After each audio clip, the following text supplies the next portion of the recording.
அந்த பொண்ணு வந்து லவ் பண்ண பொண்ணு வேற யாரையா கல்யாணம் பண்ணிட்டு போயிடுச்சு. ஓகே. போயிட்ட அப்புறம் அந்த பொண்ணோட லைஃப் சரியில்ல. ஓகே. அந்த பொண்ணு இந்த ப்ராசஸ் ஆஃப் டிவோர்ஸ் இப்போ. ஓகே. இங்க வந்துட்டு இவர் அடிக்கடி வெளில போறது, ஸ்டே பண்றது இந்த விஷயங்கள் எல்லாமே இங்க வந்திருக்கு. அடிக்கடி வெளில போய் ஸ்டே பண்ணிருவாராம். ஓகே. கேட்டா வந்துட்டு என் ஃப்ரெண்ட்ஸே எப்பயாவது ஒரு வாட்டி தான் ஊர்ல இருந்து வராங்க. அவங்கள மீட் பண்ண போறேன், இவங்கள மீட் பண்ண போறேன் அப்படின்னு சொல்லிட்டு வெளிய ரூம் எடுத்து ஸ்டே பண்ணுவாராம். ஓகே.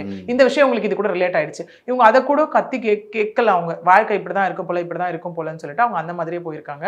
இதெல்லாம் டு அன் எக்ஸ்ட்ரீம் என்ன அப்படின்னா, அவங்க வந்து இதெல்லாம் கோர்ட்ல சொல்லலாமா, இதெல்லாம் பேசலாமான்னு பயந்து இருந்தாங்க ஆக்சுவலி அவங்க. ஓகே. இத தாண்டி என்ன அப்படின்னா, இப்ப ஆக்சுவலி அவங்களுக்கு மீடியேஷன் போட்டிருக்காங்க. இத தாண்டி ஃபர்ஸ்ட் மீடியேஷன்ஸ் முடிஞ்சிச்சு. இப்ப நான் சொன்னேன், நீங்க என்ன நடந்ததுன்னு ஃபுல்லா மீடியேஷன்ல சொன்னா அது ரிப்போர்ட்டா கன்வெர்ட் ஆகும். ரிப்போர்ட்டா கன்வெர்ட் ஆகி அதுக்கப்புறம் தான் ஜட்ஜ் கிட்ட போகும். நீங்க ஐயோ வாழ்க்கை நான் சொன்னேன், நான் ஒண்ணே ஒண்ணு கேட்பேன் கிளைண்ட் கிட்ட வந்தோம்னா, நம்ம எடுத்தோனே பிரிக்கிறது நம்ம வேலை கிடையாது. ஓகே. வந்து பேசுறாங்கன்னா, உங்களோட ஒப்பீனியன் நீங்க என்ன? உங்களால அவர் கூட சேர்ந்து வாழ முடியுமா? போகும்போது என்ன ரீயூனியன் நோட்டீஸ் அனுப்பலாம் நான் சொல்லுவேன். Legal notice. என்னன்னா, எனக்கு உங்க கூட வாழணும். என் கூட வந்து சேர்ந்து வாழுங்கன்னு சொல்லி நம்ம ஒரு லீகல் நோட்டீஸ் அனுப்பலாம் அந்த இடத்துல. ஓகேவா?